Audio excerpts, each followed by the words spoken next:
cabinet giving their nod to the Kovind panel report on One Nation, One Election. Is it going to become a reality in this term of the Modi government? We're going to be talking about that and much more. Let's begin with the headlines.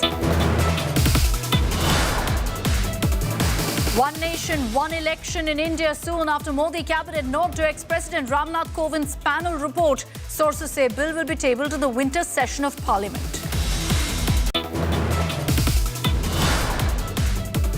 Opposition red flags Modi government's One Nation, One Election nod. Congress calls move undemocratic. AIMIM chief Owaisi says it will destroy federalism.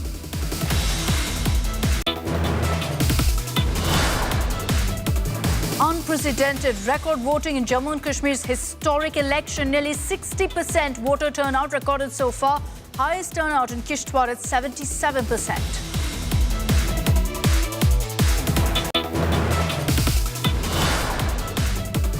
Congress versus BJP showdown peaks. Twin protests erupted in the national capital. Congress files complaint against Modi mantris. Claims conspiracy against Rahul Gandhi.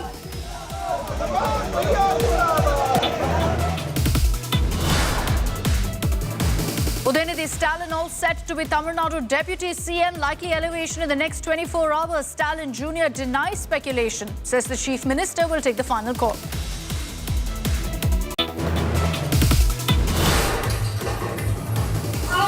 Serial pager explosions in Lebanon kills at least 11, while over 3,000 are injured. Taiwanese company denies manufacturing pagers. Hezbollah blames Israel and vows revenge.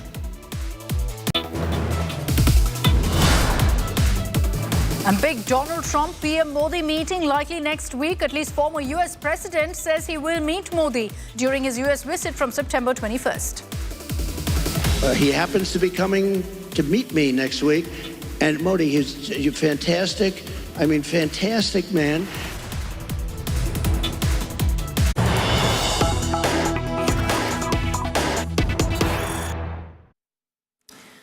Let's begin with the first statement that's coming from Prime Minister Modi on One Nation, One Poll. Even as the cabinet has given its nod to former President Kovind's report, in fact, on One Nation, One Poll, Prime Minister Modi has confirmed the same. And I'm reading out for you the post that he's put out on social media, where he says the cabinet has accepted the recommendations of the high-level committee on simultaneous elections. I compliment our former president, Shri Ram Nath Kovind, for spearheading this effort and consulting a wide range of stakeholders. The Prime Minister has also said this is an important step towards making our democracy even more vibrant and participative.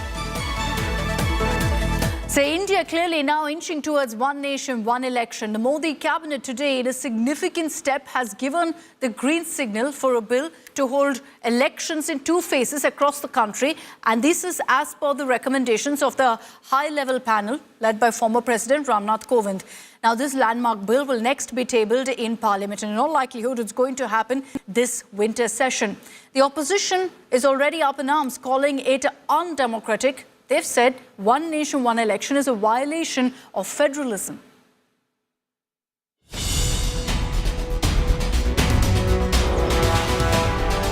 India is moving towards One Nation, One Election. In a major development, the Modi cabinet has approved President Ram Nath Kovind-led panel's recommendations for simultaneous elections across the country. There is a widespread support for simultaneous elections in the country. इसका implementation दो phases में होगा, जैसा कि committee के recommendations में है. First phase में लोकसभा और assemblies के elections को simultaneous कराने का प्रयास होगा.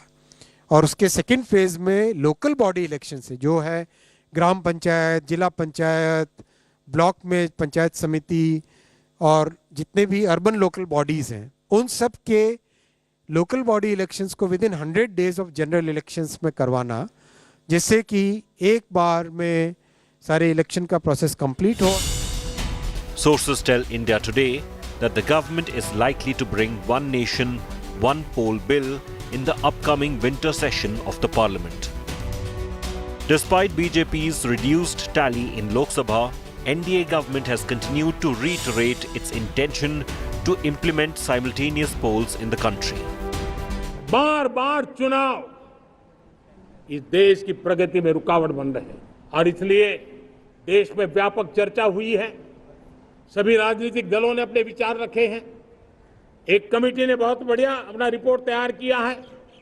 वन नेशन वन इलेक्शन के लिए देश को आगे आना होगा। वन नेशन वन इलेक्शन, उसको लेकर क्या योजना है और कब तक इसको लागू किए जाने की संभावना? इसी सरकार के कार्यकाल में वन नेशन वन इलेक्शन हम लागू करेंगे। The Kovind committee had submitted its report to the government in March, shortly before the announcement of Lok Sabha elections 2024. The panel had recommended that the government take a one-time transitory measure which would require the union government to identify an appointed date immediately after a Lok Sabha election. All state assemblies that go to polls after the said date would have their terms expire with the parliament. The centre's move has already triggered a war of words. ये practical नहीं है और ये चलने वाला नहीं है। ये सिर्फ चुनाव जब बात है, कोई ना कोई कुछ मुद्दा नहीं मिल रहा उनको, ऐसी चीजें बात करने के लिए, इश्यू को डाइवर्ट करने के लिए वो बात करते हैं और इसीलिए और पूरे देश के लोग कोई मानने वाले भी नहीं है। बहुत जल्दी विपक्ष में भी उनके अंदर से आंतरिक दबाव बनने न लग जाए कहीं, क्योंकि देश में करीब 80% of the respondents who responded during the consultation process, 80% से ज़्यादा लोगों ने इसको बहुत पॉजिटिव सपोर्ट दिया है, खासकर यूथ ने। Youth is very much in favour of it.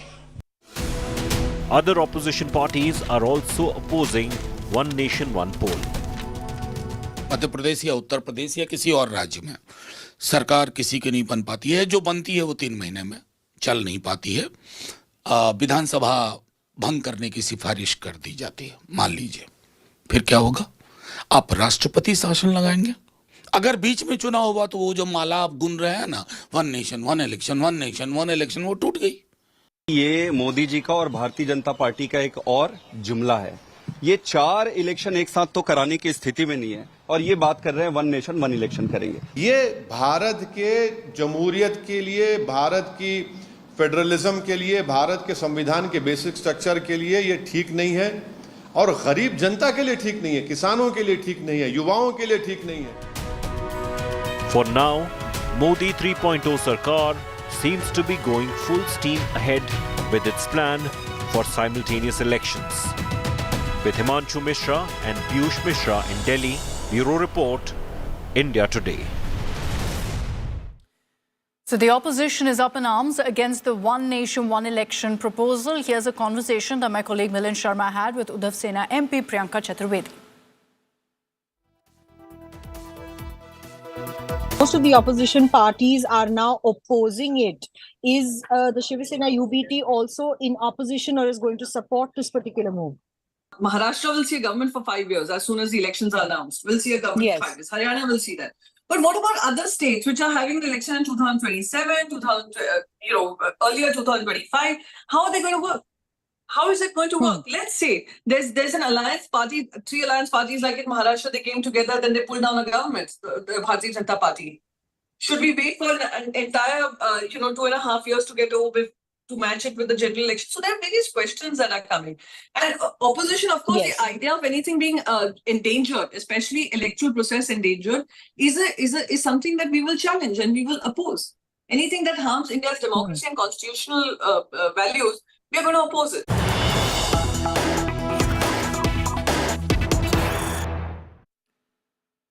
And let's get you details that we've picked up on exactly what transpired in the cabinet when the issue of one nation, one election came up. According to our sources, Prime Minister Modi said in the cabinet meet that one nation, one election has been a long pending demand of the people. He's also said that one nation, one election has been brought keeping in mind the interest of the people. There's no political motive behind it, is something that he reiterated as well in the cabinet meet. Now, Prime Minister Modi also said that an important aspect will be to educate people about the key features of the country, and because of frequent elections, governance and most importantly law and order are all left behind, which isn't good for the country. Now, according to our sources, Prime Minister Modi in the cabinet meet also said that only what has to essentially be respected is what the people of the country want. Piyush Mishra is joining us live with more details. So on this, Piyush, clearly the message coming right from the top as far as the Modi government is concerned, that this is a project that the Prime Minister wants to see fulfilled. He wants one nation, one election to become a reality. They perhaps understand also that there will be many political hurdles going forward, which is why already they've got cracking on it. Well, absolutely, Akshita. There will be a lot of political hurdle because you need a two-third majority in Rajya Sabha at least to get the constitutional amendment done, and before that, thorough widespread consultations also need to be done, and that is what the Union Minister for Information and Broadcasting, Information and Broadcasting, Ashwin Vaishnav today mentioned that the government will have to do massive consultation. Though he also said that a lot of people are in favor of this. Youth, especially, is in very much favor of this, of conducting one nation, one poll, because it is going to save a lot of time, a lot of money. Prime Minister has also stressed on the fact that it will be in the welfare of the country, and that is why the government is looking forward to also push for it. You would also remember, Akshita, that yesterday itself there was a press conference which was done by Amit Shah, where he had mentioned that the government would come up with this in the NDA tenure itself. And today the cabinet has accepted the recommendations those were made by the high-powered committee chaired by former President Ram Nath Kovind. Now, after this acceptance, we can expect a wider consultation, and then a drafting of a bill that will certainly be tabled in Parliament, and then other processes will also be followed before the implementation of this. But yes, there is no doubt that it is going to be a lengthy process, and that is why we are also hearing that it is going to be implemented in two phases. If it is implemented, then elections will take place in two phases. In first phase, Lok Sabha and Assembly elections will take place simultaneously, and then within the 100 days of conducting general elections, the local body polls will be conducted. And for that, the wider consultations are taking place. There will be discussions between the Election Commission of India and state election commissions, and also the officials of state and It's a long process, a long drawn process. There's no doubt about that. Piyush, thanks very much for joining us with those details. I'd like to also bring in Rajdeep Sardesai on this broadcast. Rajdeep, we're putting out details that we've picked up on what really transpired in the cabinet meet. Prime Minister Modi's communicated that there's absolutely no political motive behind one nation, one election. The opposition, of course, has questioned it. What do you think, Rajdeep? Reading the draft, do you think this in any way undermines federalism? You know, Akshita, on paper, this is a fine idea. The idea that you can save revenue by having an election once every 5 years appears very, very alluring.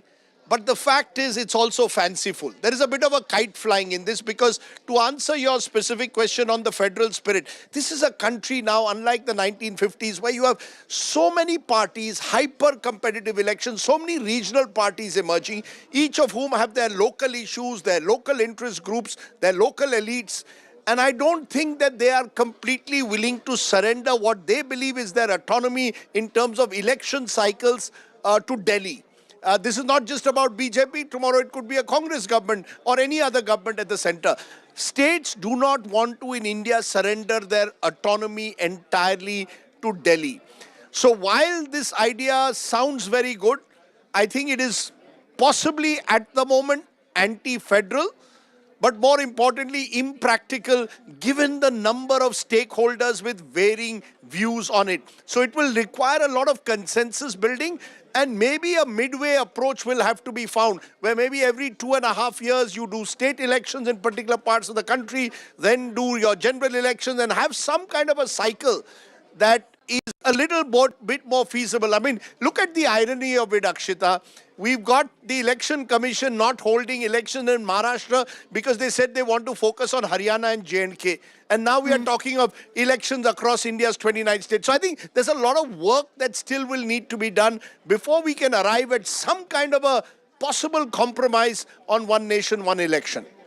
You're right, Rajdeep. It's a very ambitious target that they're talking about. It's also a very, very complex one. So it will need a larger, perhaps well-oiled machinery to be able to actually pull it off as well. So perhaps that's why you're seeing them already starting off work right away on this, because now that they've said they want to complete this within this term, they'll want to push forward in the years to come as well. Rajdeep, thank you very much for joining us with your view on one nation, one election. It's clearly going to be a talking point in the months to come as well, as the Modi government says that we'll bring this into Parliament in the coming winter session itself. We'll see how that plays out, because the opposition has made it very, very clear that they're not on board with one nation, one election. Let's move on this broadcast and talk about the other big political story of the day. The uproar over Rahul Gandhi's Sikh-biased remarks in the United States last week continues. We've seen a string of comments that have come in from the BJP leaders, where they've lashed out at Rahul Gandhi, calling him a terrorist, introducing a bounty on him. All of that triggered massive protests by the Congress today, with the national capital seeing massive protests as well. The Congress has claimed that there are threats being issued to Rahul Gandhi and it's a conspiracy. They filed a complaint also against these netas. Meanwhile, the BJP has also hit the streets, demanding an apology from Rahul Gandhi. Whether he, as a Sikh, is going to be allowed to wear his turban in India. Leader of opposition Rahul Gandhi's remarks on the rights of Sikhs during his US trip have ignited a firestorm back home.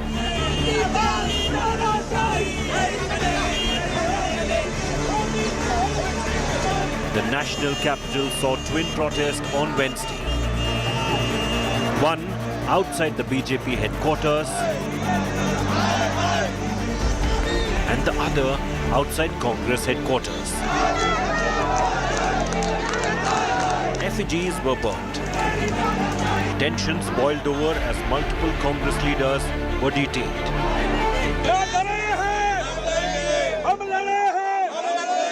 The Congress protests were sparked by BJP leaders' statements labeling Rahul Gandhi as a terrorist, accusing him of attempting to divide the country.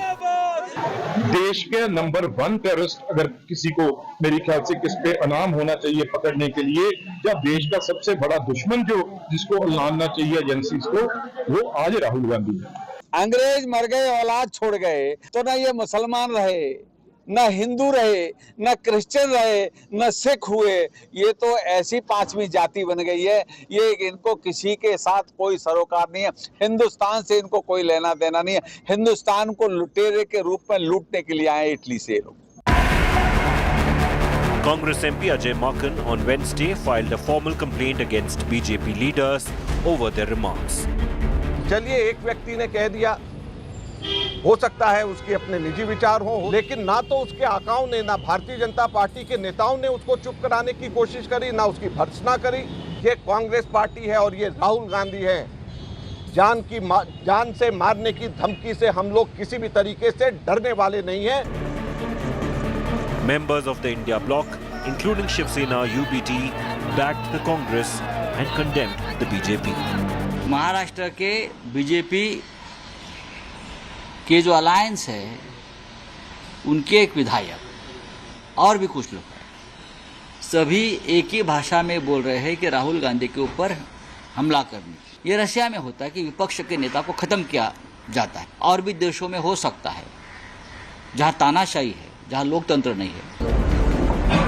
Despite the backlash, Union Minister Ravneet Singh Bittu refused to retract his comments.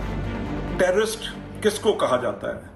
जो terrorist की बात endorse करे, जो terrorism को promote करे। जब पन्नू और राहुल गांधी एक दूसरे की बात, एक दूसरे को एंडोर्स कर रहे हैं, एक दूसरे की वाह कर रहे हैं, तो और क्या होगा जी? और उसे क्या कहा जाएगा, ये बताओ। BJP leaders have also criticized Rahul Gandhi for meeting with controversial US Congresswoman Ilhan Omar during his American trip, creating a new flashpoint in the growing political feud. With Ram Kinkar Singh in Delhi, Bureau Report, India Today. And today, parts of Jammu and Kashmir went to polls in truly a historic election. In phase 1 today, 24 seats were up for grabs. And with a voter turnout of over 60% so far, that's a record by itself, it's clear that the voter has chosen ballots over the bullet. It's the first time the Jammu and Kashmir is voting since the abrogation of Article 370. The voter turnout is clearly a big win for democracy. Voting in the first phase of the historic three-phase election in Jammu and Kashmir took place under stringent security measures on Wednesday. 24 assembly constituencies spread across 7 districts on both sides of Pir Panjal mountain range voted for the first time in 10 years. 219 candidates are in the fray. A record voter turnout was registered in phase 1 of polls. This is also the first assembly election in Jammu and Kashmir after the centre abrogated Article 370 of the Constitution in 2019. While Prime Minister Narendra Modi urged first-time voters to exercise their franchise and strengthen democracy, Leader of Opposition Rahul Gandhi called upon the voters to choose the India Opposition Alliance. और परिवारवाद को आगे बढ़ाने वाली पार्टियां आपको गुमराह करके मौज काटती रही। इन लोगों ने जम्मू कश्मीर में नए नेतृत्व को कभी भी उभरने ही नहीं दिया। मैं आपको गारंटी करके कह रहा हूं, या ये स्टेटहुड देंगे, नहीं तो फिर अगली सरकार जो दिल्ली में आएगी, इंडिया गठबंधन की सरकार आएगी, उनका पहला काम होगा आपको स्टेटहुड देने का। Key regional parties including Farooq Abdullah's NC and Mehbooba Mufti's PDP and national parties like Congress and BJP are hoping for big gains in this crucial election.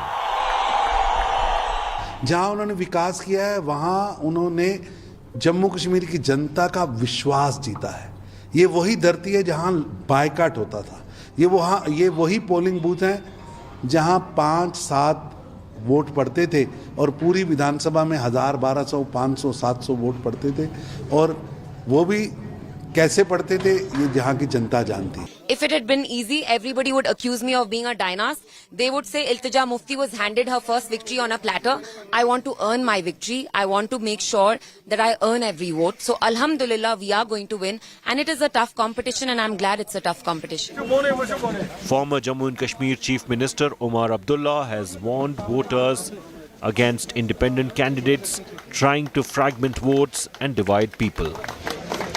बाहर आएं, अपने वोट का इस्तेमाल करें, अपने उम्मीदवार को चुनें और सोच समझ के अपने वोट का इस्तेमाल करें। इंजीनियर रशीद साहब अब जमात के साथ इलेक्शन मिल के लड़ रहे हैं, तो जाहिर सी बात है अगर इंजीनियर रशीद साहब के दरवाजे बीजेपी के लिए खुले हैं तो जमात के भी दरवाजे बीजेपी के लिए खुले हैं। ये अपने आप में एक चिंता है। A high turnout in the assembly polls coming soon after the Lok Sabha elections are a boost for democracy amid attempts by Pakistan-backed terrorists to foment trouble. Big return as far as democracy is concerned. First phase could see all records broken as far as previous voter turnout is concerned, and it sets the tone for the next 2 phases of J&K elections. Camperson Tariq Lone, Mir Farid, Bij Behara for India Today. From Kashmir, let's move to Tamil Nadu, where an elevation is in the works for Udayanidhi Stalin. Sources say he will be made the Deputy Chief Minister within 24 hours. Stalin Jr. so far has dismissed all of this as mere speculation and said that the ultimate decision is with the Chief Minister. But you've already got the opposition speaking out and firing. That's right, a dynastic politics attack at the DMK yet again. It's time again for sunrise in DMK. There's been endless chatter about Udayanidhi Stalin's elevation. And now India Today has exclusive details about when and how Udayanidhi will be promoted. Sources tell us that Udayanidhi could be made the Deputy CM very soon, and his father CM Stalin has given the nod. Just a few days ago, Stalin had made it clear that change is the only constant. நாங்கள் திமுக என்பது சொன்னதை தான் செய்யும், சொல்வதை தான் செய்வோம். ஒரே வரையில் சொல்லிடுறேன். இன்னைக்கு 75ஆம் ஆண்டு விழாவை கொண்டாடக்கூடிய வகையில் திமுக பவள விழாவை கொண்டாட இருக்கு. ஆக நிச்சயமா உறுதியா நீங்க எதிர்பார்க்கக்கூடிய சூழ்நிலை உருவாகும் என்று நம்புகிறேன். Udyanidhi, who is currently a minister in the DMK government, could be elevated within the next 24 hours, and it's clearly been in the works. Sample this. Months ago, when DMK MPs took oath in parliament, they did not just thank Stalin, but also Udyanidhi in the same breath. வாழ்க இளம் தலைவர் உதயநிதி ஸ்டாலின், வெல்க தமிழ். வருங்காலம் எங்கள் உதயநிதி. வாழ்க எங்களின் எதிர்காலம் அண்ணன் Udhayanidhi. But amid all the buzz, Udyanidhi has refuted reports, calling it mere speculation. You have to ask the CM. Have you got any info, sir? It's totally Chief Minister's right to decide about it. Will you accept the post? So the speculations have been going on since. It is just speculation. Will you accept the post if given? The opposition in Tamil Nadu has already put out their daggers, firing the all too familiar dynasty attack. The elevation of Prince Udaynidhi as Deputy Chief Minister signals and marks the end of DMK in Tamil Nadu going forward. The upcoming Assembly 2026, DMK is all set to split into different factions, with a couple of seniors going to revolt against these decisions. This is a clear example of dynasty rule in the name of democracy. Udaynidhi Stalin would be made the Deputy Chief Minister. Is that so? As you said, it is a rumor. A rumor will come to my ears also, but I can't say anything. It is for the CM to decide. Do you encourage that rumor? We are not against anything. He is proving his mettle. He is working. Udaynidhi? Yes, as a minister. CM Stalin is clearly now grooming his son to be his political heir, but seems to have chosen a different path from his father. Kalaignar Karunanidhi, remember, made Stalin toil hard for decades before he finally propped him up as his heir. In the former AIDMK regime, O. Pannirselvam also was a Deputy Chief Minister, and right now the senior leaders of the party claim that it is high time for Udaynidhi Stalin to become a Deputy Chief Minister to play a major role in the Tamil Nadu governance and also in the party. Vidya, Pramod Madhav for India Today. That's all we have time for in this edition of 7 at 7. Thanks very much for tuning in. Coming up on the other side is an India Today election exclusive. Preeti Chaudhary in conversation with Bhupinder Huda.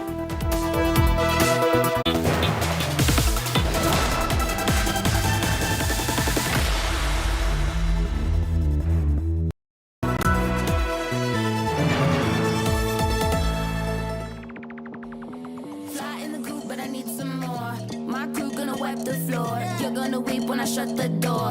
Your antics make me bored, cause I just came around to say hello. Motorola Razr 50. Flip the script. Hello, Moto. India Today Conclave 2024. September 25th and 26th, Mumbai.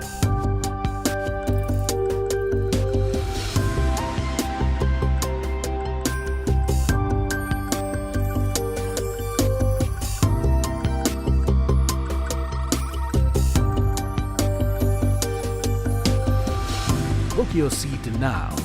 Visit indiatodayconclave.com.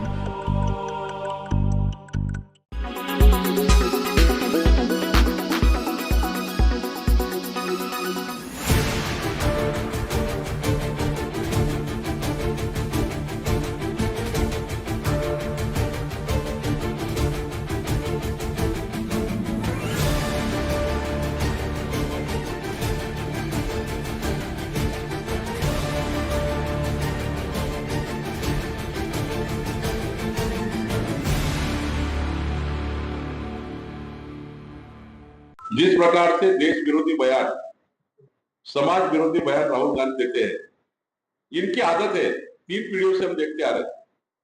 जब महामानव doctor Baba Saheb Ambedkar ने संविधान से आरक्षण दिया, तब पंडित जवाहरलाल नेहरू खड़े हो गए उठकर और कहा ये आरक्षण देना, schedule tribe, schedule caste, schedule tribe और ओबीसी को आरक्षण देना, ये तो विकास में बाधा आएगा।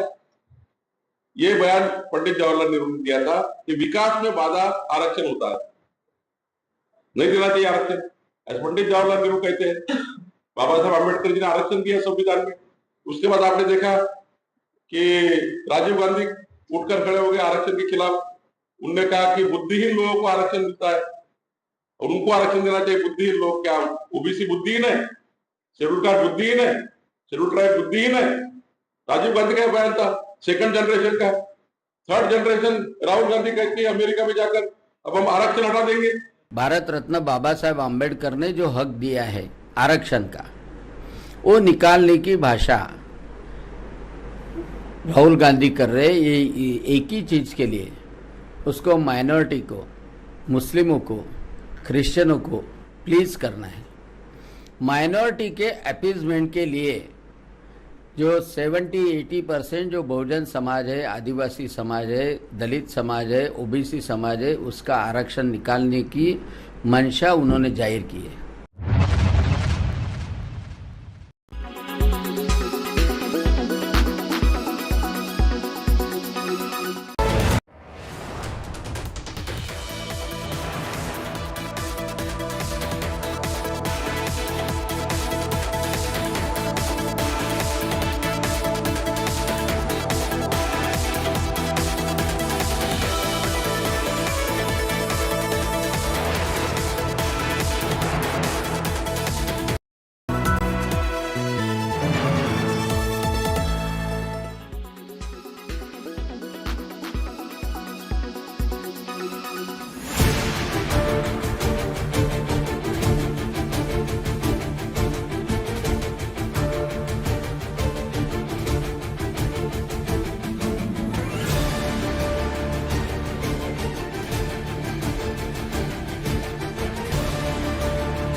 This is the time when Honorable Chief Minister, Honorable Arvind Kejriwal ji, whatever he has decided, we are with him.